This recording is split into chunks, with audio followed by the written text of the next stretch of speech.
In April 1968, the Sentinel production contract was signed. It was the first anti-ballistic missile system on which a decision to deploy was made. Preparation actually began on the planned first PAR near the greater Boston area.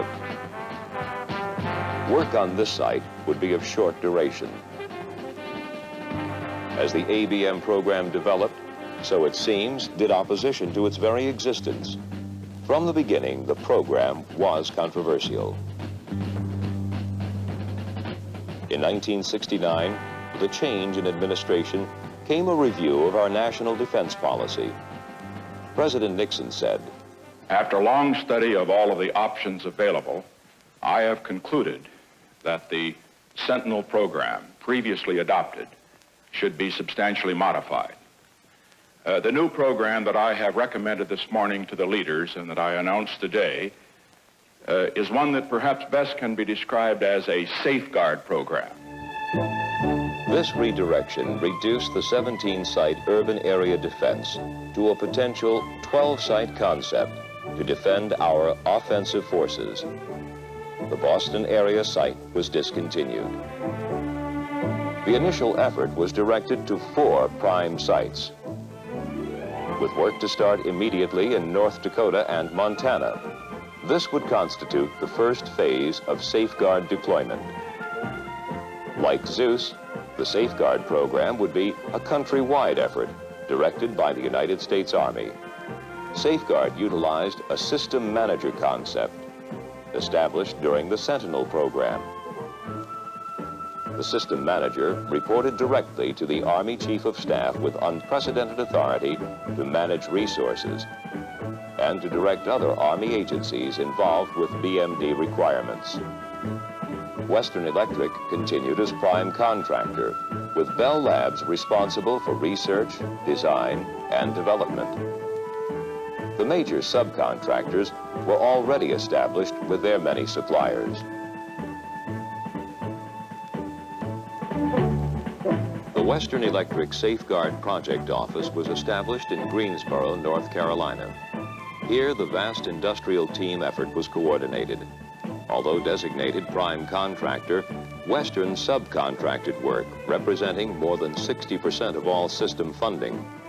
When Safeguard was committed to production, the subcontractors were quickly brought aboard for the design and manufacture of system components.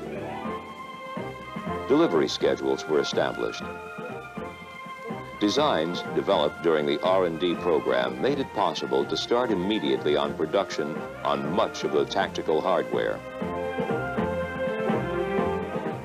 Western personnel also developed and conducted training programs for Bell system technicians and installers who were assigned to the tactical sites.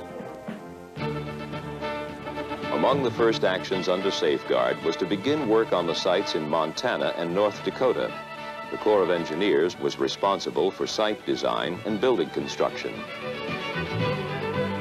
The PAR installation here in North Dakota would be used for R&D tests initially, and later would become the tactical PAR.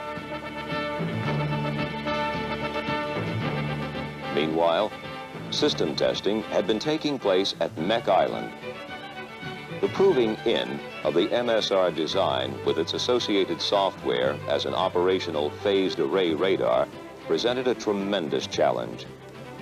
Systems designers sent to Mech on rotational assignments were able to carry complete knowledge of the design intent to the field. When they returned to their stateside laboratories, they were equipped to contribute a more practical understanding of operating problems and their solutions. Polaris IRBMs launched from a Navy surface vessel and Minuteman ICBMs launched from California were used as targets for the Mech system tests.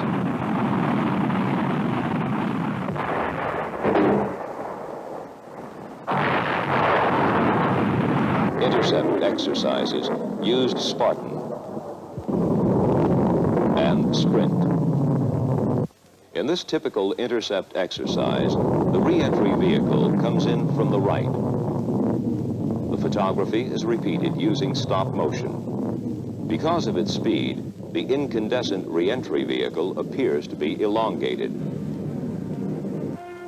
Illeguiney Island is about 19 miles across the lagoon from Mech.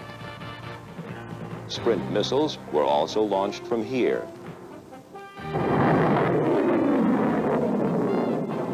These exercises demonstrated the system's ability to control Sprint interceptors launched from a remote location. The Mech Island test program was concluded in April 1975.